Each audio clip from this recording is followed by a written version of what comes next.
The tunnel ends. The pedes are closing. Fire can buy only seconds. And beyond a thin metal door marked Chamber Number 5, the company finds more of the mystery and few of the answers.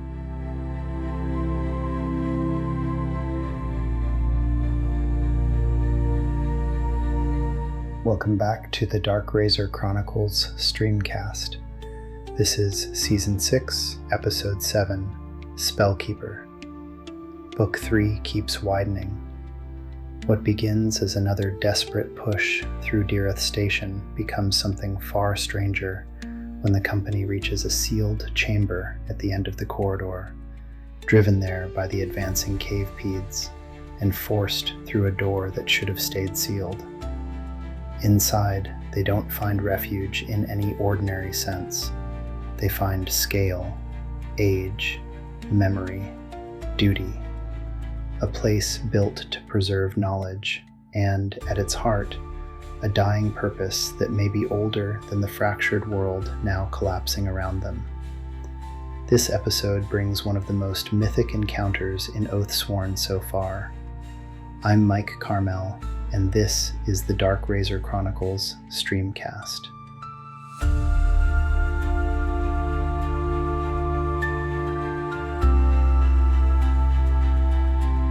Cullen, Avon. What about oil? She says. Oil? Cair turns, impatient. What of it? I know what she means, and I can see she's trying to stay calm, focused. Do we have flasks? If they come, we could ignite the corridor. Aye, lass. Farthen says, catching on. Would work, if the hoard's small. If we have any. Shawn mutters. We do, I say, then correct myself. I do. It comes back to me, the wooden box at the bottom of my pack, bought just days before we left La Rose. I kneel and unstrap it, pulling it free, handing the wooden block containing 3 vials to Shawn. 1. Suppose this'll do in a pinch. If we're quite done? Cair asks, tight with impatience. Quite done? DagGar echoes, mimicking him perfectly. A reluctant smile creeps to my lips. Even now, especially now, DagGar knows how to shift the mood. We're ready, General, I say, suppressing the rest of the grin.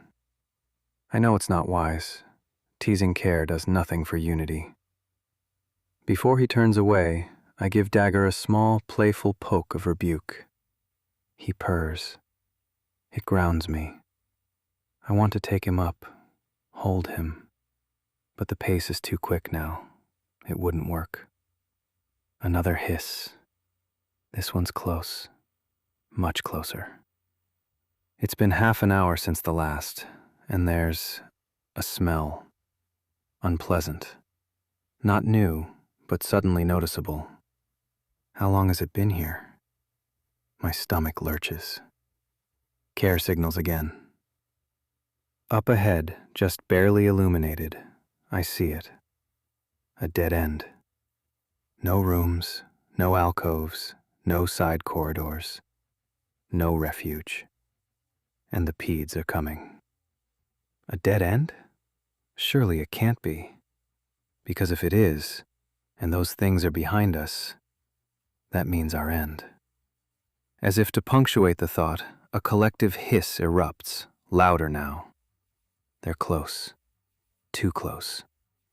We break into a jog, boots thudding toward the end of the corridor. Huge yellow letters shout the words, Chamber, Number 5.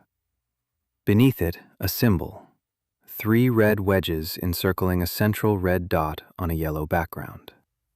It looks a little like 3 blades of a windmill, but it sends a chill down my spine. It feels like danger. It is a dead end. Farthen says, speaking the fear clawing at my gut. No. Cair says, stepping up to the painted symbol. He presses a hand against the surface.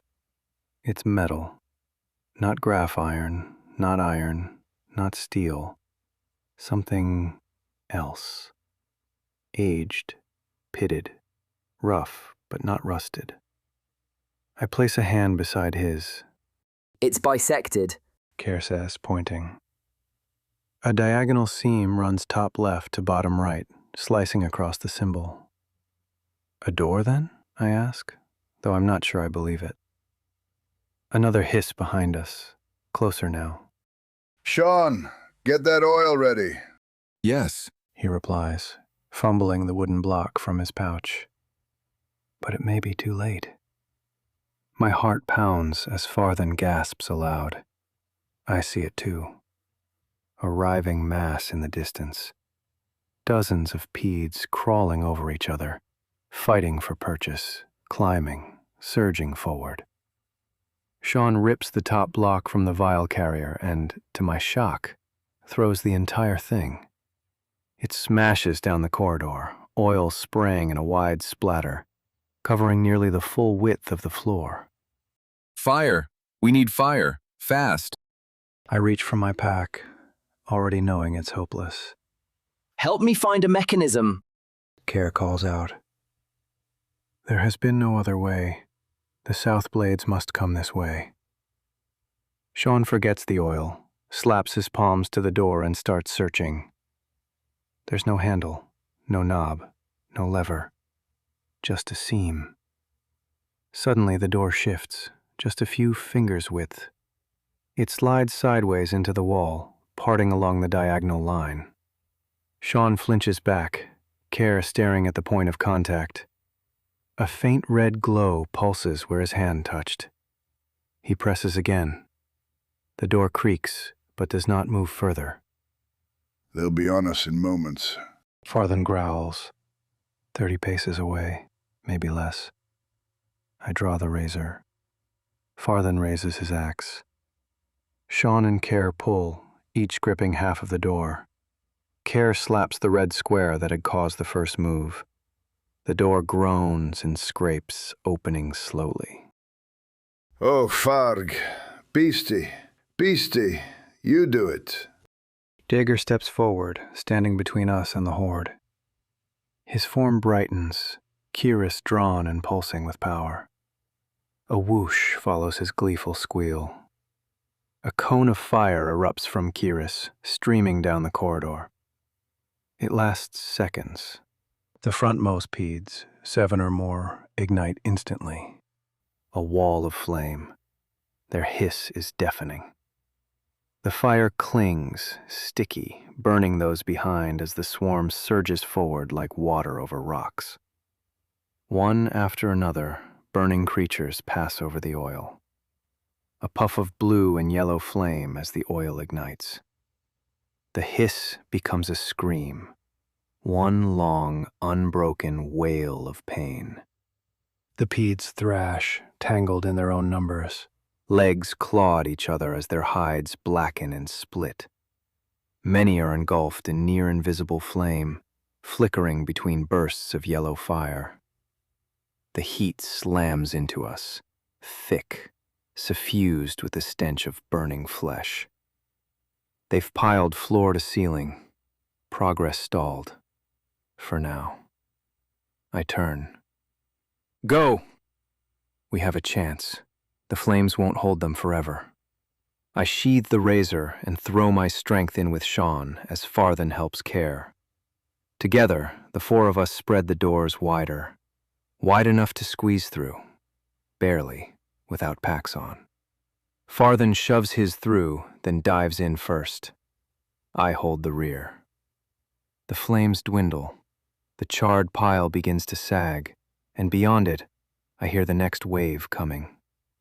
Sharael slip through, one by one, packs slung ahead to make space. Shawn grabs mine as I keep my eyes fixed on the horde. They're nearly through. Cullen! I glance back. I'm the last. I slide through, razor still in hand, just as the blackened dam collapses. Fresh pedes crash over the bodies, unstoppable. Shawn and Farthen shove the doors, grinding them back together. Cair slams his palm against the glowing red pad over and over. The doors crawl toward closure. The gap narrows, still a handspan wide, but it holds as the pedes strike, slamming into it with full force. But the door, thin, ancient, doesn't bend, doesn't buckle. They pound like drums of war. We're in a short, round corridor now. I grab my pack from the floor and move, backing away from the door, watching as the pedes' patterns and colors shift across the narrow opening, their bodies writhing against it. Their hisses rise again, joined by the grind of their limbs as they press and scrape at the sealed seam. I pass DagGar, seated, grinning wide, ears perked. His sharp teeth glint in the low light. He looks delighted. What is he smiling about? The others remain at the door, watching, waiting. The pounding hasn't stopped, but the door continues to hold. I walk 12 steps forward. The chamber beyond, chamber number 5, rises before me. A dome, towering and vast, bigger than any two-story inn I've seen. It's lit in bluish gray, soft and ghost-like. At the center, a mountain of refuse. Not garbage, no. Books, scrolls, parchments, stacked halfway to the dome's apex. I walk forward, drawn to it, mesmerized. I look up. Pipes line the dome's edge. Iron walkways ring the walls. Evenly spaced holes dot the apex and its quadrants. Lining the walks are shelves and bookcases, the remnants of a library that now lies in ruin below. A network of shelving, cleaved, shattered, toppled. Some still stand, crooked and skeletal, their planks broken or missing. Before them lie small piles of loose parchment, stray papers, crushed scrolls, and sundered books, a battlefield of lost knowledge scattered in defeat. The books, the refuse mounded before me, feel ominous, though I cannot say why. As I draw closer, squinting into the dim light, what I thought was a trailing mass to my left begins to shift, begins to lift from the floor. Its hide, mottled in color to mimic the pile it lays upon, moves. My knees give out. I stumble to the floor, the razor clattering as it skitters from my grip. I hadn't known what I was seeing, didn't understand the enormity of it, didn't see the danger until it was too late. The head of the beast is the size of a coach, shaped like a lizard. It sweeps silently forward and stops only a few meters from me. By the time I register this, it's too late. I'm one bite away from death, and my muscles rebel, going limp with fright. I can only imagine it snorting, like a dog sniffing a hand. A blast of breath nearly knocks me over as I cower on all fours, bracing for a final strike. I picture sword-length teeth, imagine them descending, piercing, shredding, grinding me into a mouthful. I cannot look. I can do nothing. After a long, drawn-out moment, I hear sounds from the others. Not screams of battle, not panic. Gasps of disbelief, or maybe awe. I gather myself, trembling, and start to look up. The beast has laid its head back down, the one eye that faces me, closed. It doesn't care I'm here. I grope for the razor, clutching it with shaky fingers. I stand, legs unsteady, and withdraw to my companions as quickly as I can. DagGar sits grinning ear to ear. I nearly trample him. He knew. I'm sure he knew what lay within this chamber, yet he shows no fear. I'm still shaking with it. I hadn't known such enormous creatures exist. I try to make sense of the mass before me. Yes, books, papers, scrolls, but atop it all, a massive creature, nestled like a dog in a blanket. Its head rests near the floor, neck arched along the crest of the mound, leading to a body as broad as 3 houses side by side, and a winding tail I cannot see the end of. I want to ask what it is, but I know. This is not my world. This is Sharael's tainted world, blighted with thinnings, vampires, werewolves, and now this. Farthen places a hand on my sword arm, urging it down. I fight him. He seems unbothered by the sight before us. Reluctantly, I lower the razor until the tip nearly touches the floor. My heart pounds. My blood roars. Farthen steps forward, unarmed. His axe remains holstered across his back. What is he doing? Draw your weapon. Don't just give up. He walks straight toward the creature's mouth, where it rests upon the pile, just above his head. The creature's eyelid opens. A mottled yellow iris, the sickly color of pus. A vertical slit for a pupil, like a cat's eye. It rolls to focus on Farthen. He drops to a knee, bows his head, and says, Shadraco. Sha'Draco. The word stirs something in my memory. Dragon, perhaps? Is this what a dragon truly looks like? This great, coiled, monstrous form? And I can already imagine it. Soaring above, wings blotting out the sun, claws gouging rock, rending foes. Sha'Rayna. My chest tightens at the voice, soft, eloquent, feminine, not bestial, barely a movement of lips. Sha'Rayna. Farthen repeats with reverence. Please forgive our trespass. We did not mean to intrude. Sha'Rayna exhales, a weary sigh. The trespass is unavoidable. Her massive head lifts slightly. What brings you here, dwarven highborn? I am Farthen Felton, High Lord of Lothbrook, Sha'Rayna. I am oath sworn to the White Circle. White Circle? Sha'Rayna lifts her head higher, golden eyes sharpening. Have you had contact with them in recent days? I have, Sha'Rayna. I travel with her Magus, Sharael, matriarch of the Razor. Sharael? Farthen says her name strangely. I've heard it said like this before. Sharael. Sha'Rayna echoes, her tone harsh. Her demeanor shifts, anger perhaps.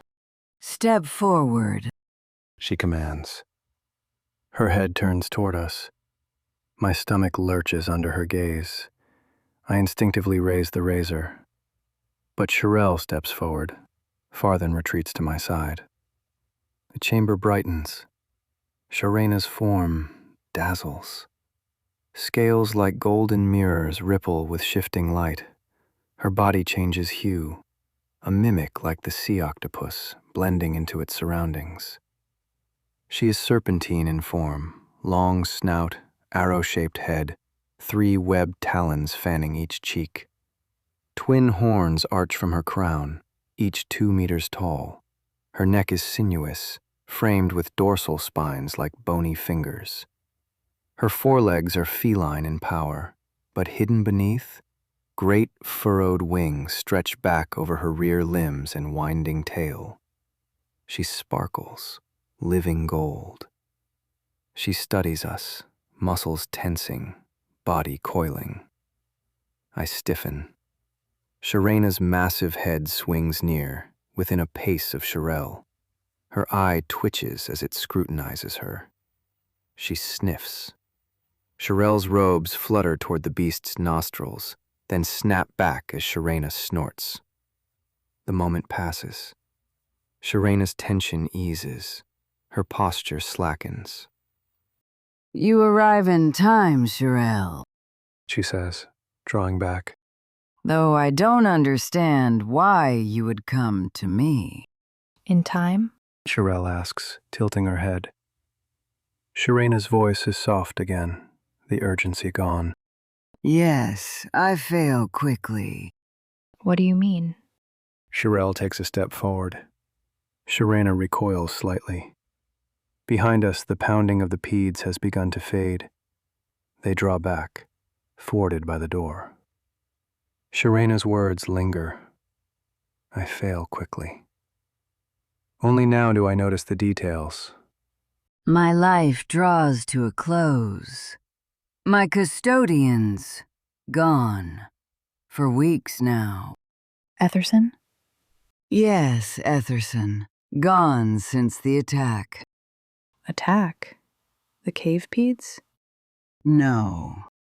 Sha'Rayna turns her head and lifts one wing with a deep rustle, revealing a darkened patch in her gleaming hide. The weird ones. They came with magic thunder, piercing my flesh before I could defend myself. Carrots? I step forward, trying to see. The darkness is worse up close. Bruising, shattered scales, punctures no bigger than a finger's width. I hear it now, a rattle in her breath. Her wing trembles, membrane torn, and slowly lowers again. The weird ones. Cair steps forward. Sha'Rayna shifts her body slightly. The books and scrolls beneath her shift and tumble under her weight. I cannot find peace or comfort. The pain distracts me. I can no longer perform my duty. You come to me at dusk. She turns her head towards Cair and takes a labored breath. The weird ones. Chalk white-skinned people wearing the uniforms of soldiers in green cloth. I fear the demise of Etherson and his elves. The weird ones surprised me while I slept, attacked me with thunder and fire, hurting me for no reason I can give but their own ignorance. I find myself thinking that I too would have attacked if I'd had the mind and means when I first came face to face with her.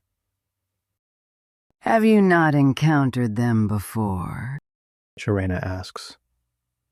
I think the question is meant for Sharael, but it's Cair who answers. Sha'Rayna, the elves know your foe. We too have battled them and lost. They are a scourge in the garden. Just so. Sha'Rayna replies.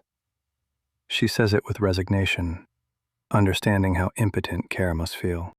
I must pass on my duty, Sharael. I must give over to another before it is too late. Have you come to take my place? No, Great One. Sharael says.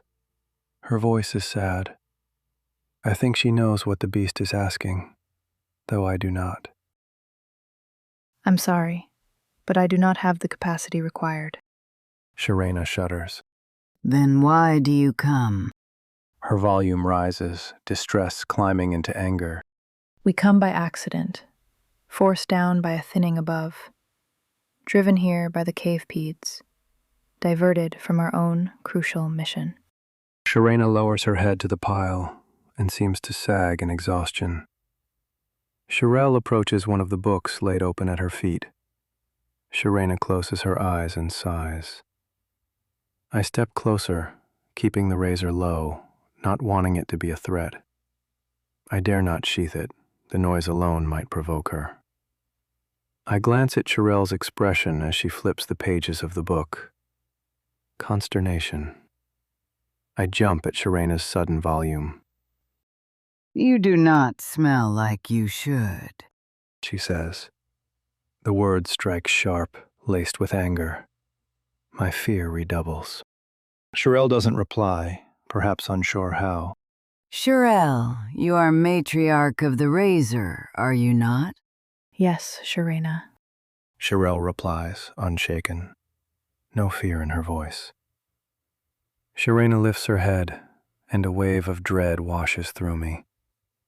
Her brow is furrowed, the anger I've been hearing now carved into her face. Her colossal head turns towards me, and my knees threaten to give. I manage to stay upright, though I stagger back as she shifts her body, her feet taking purchase as she rises to all fours, turning with enough force to send books avalanching down the mound. Sharael stumbles back from the debris as it spills across the floor like a snowslide. Sha'Rayna. Sharael says, warning in her voice, wary. You carry the razor? Sha'Rayna asks me. I can barely stand, let alone speak. I nod, knowing it's not an answer, but my voice won't come. Cullen. Sharael urges me. I know what she's telling me. Answer her. Yes, I stammer. And what makes you worthy? Sha'Rayna's voice sharpens, anger twisting tighter. I am not, I say. The truth, damning but real. It's all I have. I am but the descendant of those who swore to protect. This duty has fallen to me. Sha'Rayna shifts again, parchments and books cascading down.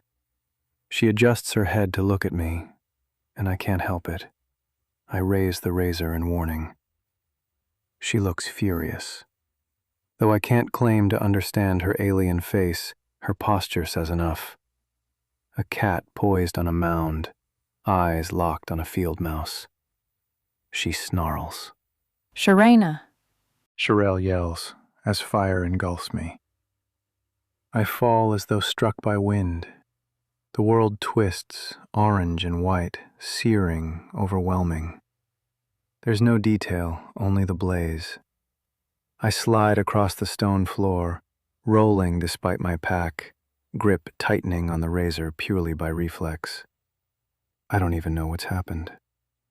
The flames vanish. The floor beneath me burns. I scramble to my feet, careful not to let my hands touch the stone. I back away, finding cooler footing, realizing I've hit a wall. A black scorch stretches 3 meters wide and 4 long, from where I stood to where I now brace. She tried to kill me. Rage rises. The razor is still up. I don't charge, I don't scream, but fury claws through me. My companions say nothing, just fear and concern on their faces. Farthen is first to step beside me. You all right, lad? But I don't answer. I stare at the dragon, the one who attacked me. And still, Sharael stands near her, face filled only with relief. No fear, no anger. Why did you attack me? I snap, my voice hard. I need to release the anger. I step forward. Farthen's grasp slips, and I hear him gasp behind me. Sha'Rayna looks at Sharael. I had to be sure, Sharael. We've not met, and I doubted. You are not what I expected. I doubt your motive. Her expression softens. Her body slumps again. She coughs, wet, harsh. Blood and phlegm spill from her lips as she shucks it across the other side of the mound. It gives me pause. She looks at me once more. The fear returns. Dying she may be, but powerful still. One careless twitch of her jaw and I'd be broken. Dead by accident as surely as by intent. What is your name, chosen one? Despite the dread, my anger still wants vengeance. I start with my full title. I am first Parthis, Cullen Avon, oath taken. Sha'Rayna coughs again, but this one almost sounds like a laugh. First, Parthis, if you didn't have the razor, I would have laughed at you. Oh, I think she just did. Maybe she sees the anger in my eyes, the confusion. You are a bit young to be first, Parthis, are you not? Though I suppose these days many things are odd. She doesn't wait for a reply. So tell me, first Parthis, oath taken, a man of honesty, what brings you to my lair, if not to relieve me? I hesitate, wondering whether to tell the truth. But she already knows I carry the razor. What's the point in concealing it now? My last truth nearly got me roasted. My voice falters. If I finish that sentence, I risk the ire of the others. We escort the razor and Sharael Maldine to Salandria. First, Parthas, your motive I do not doubt. The circle gathers, yet they cannot spare the resource for my relief? Sharael speaks. You are a spell mage? I've not heard it put that way, but I am a spell keeper. Have you met so few of my kind as not to recognize me, Sharael? Forgive me, Sha'Rayna. I do recognize your duty, though there is much to my story that will explain me. Sha'Rayna nods, but anger still clouds her voice. The razor has been missing for many years. The oath taken and oath sworn disbanded. The White Circle themselves out of contact for decades. My only faith in the cause has been Etherson's vigilance. What brings you now, Sharael? Sha'Rayna begins to cough again, deep and wet. She turns her head aside as she hacks and chokes, her wing twitching with each thunderous heave. Her feet shift. Her whole body quivers under the strain. It goes on and on. Finally, she sags once more atop the mound. She lifts her head with great effort, turning it back toward us. Her chin is slick with blood, long tendrils of it hanging from her jaw. My anger is slaked now, replaced with sorrow for this dying beast. I understand now. The fire was a test, a trial of truth. If I hadn't had the razor, I would have died in her flame and been revealed for what I never claimed to be. A fraud. A shyster. But I survived. The razor shielded me, truly shielded me, from dragonfire. The revelation hits hard. Sharael's claim that the blade protects against magic, this is the first real proof I've seen.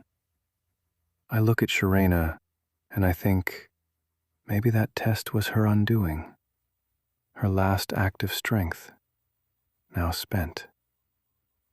Her great head comes to rest on the slope of the mound, pointed toward the floor, too heavy to lift or even reposition.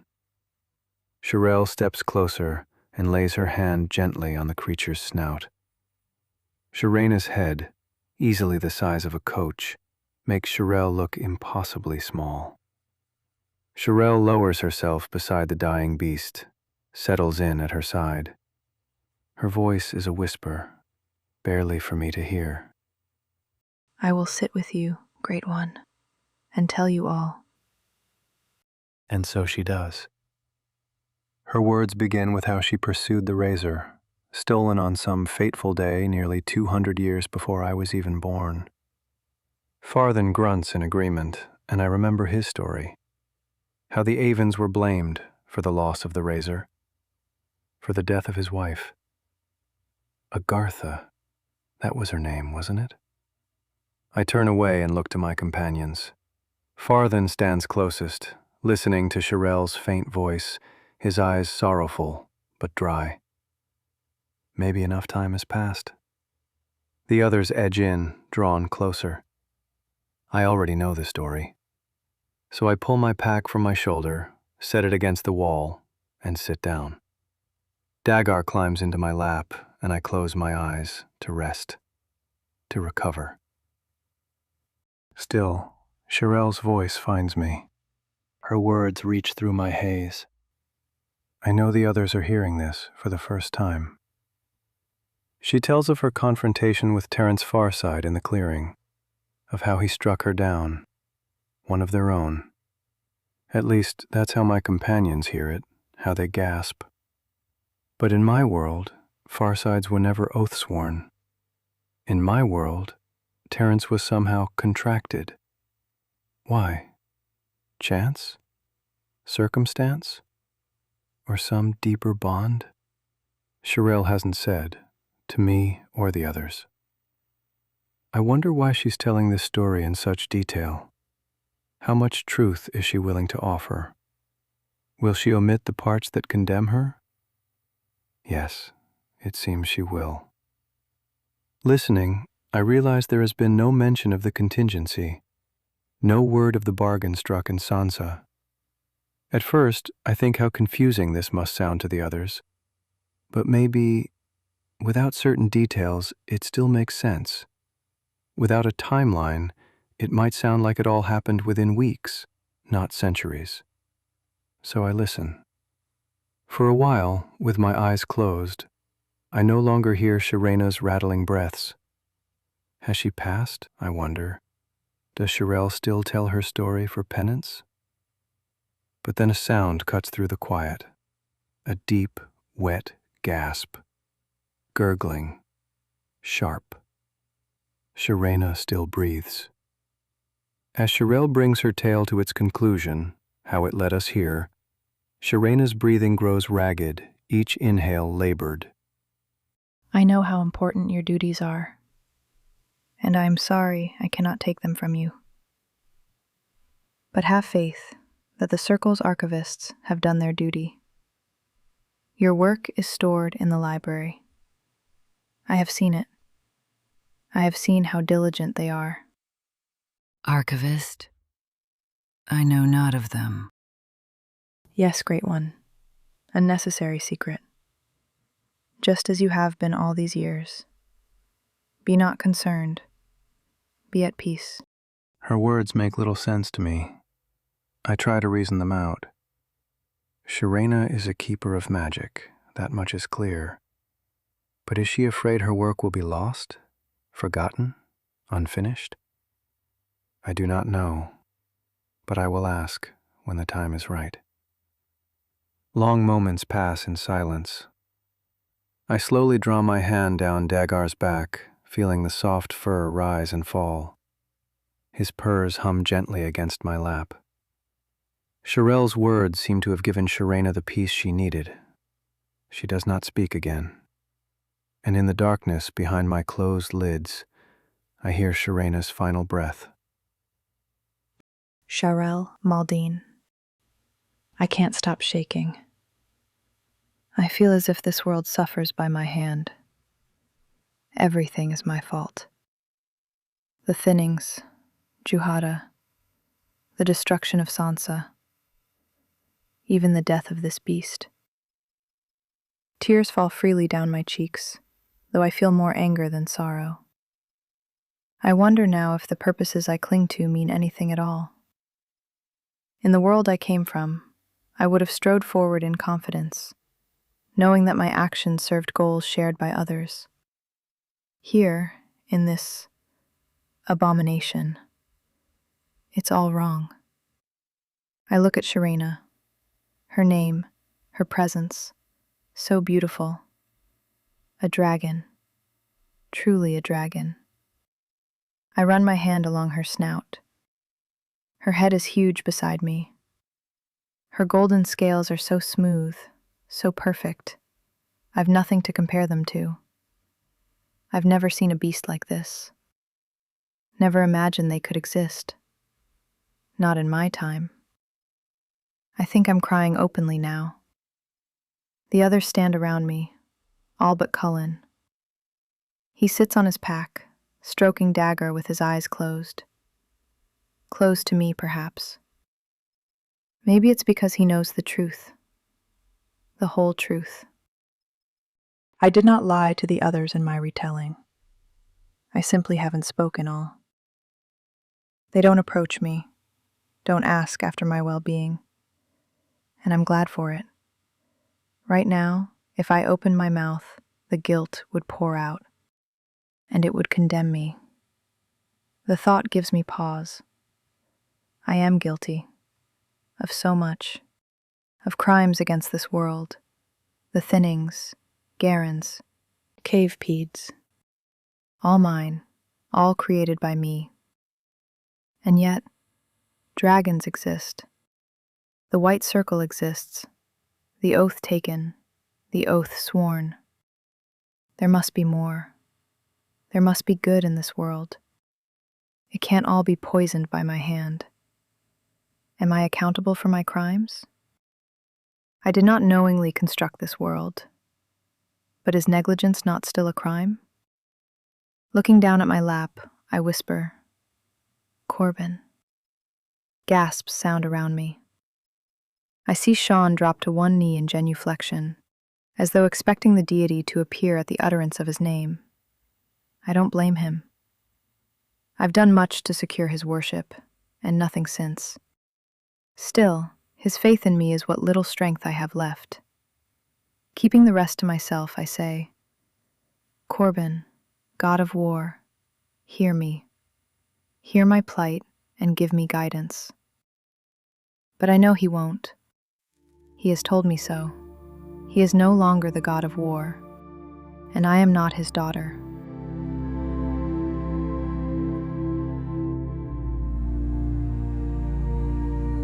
Season 6, Episode 7, Spellkeeper, opens one of the most mythic turns in Oathsworn so far, bringing the company face to face with a dying keeper, old duties, and the mystery of what defeated her. Thanks for listening to the Dark Razor Chronicles streamcast. Follow the show to continue the journey, and if you're enjoying the story, please consider leaving a rating, a review, or sharing the podcast. The links are in the show notes.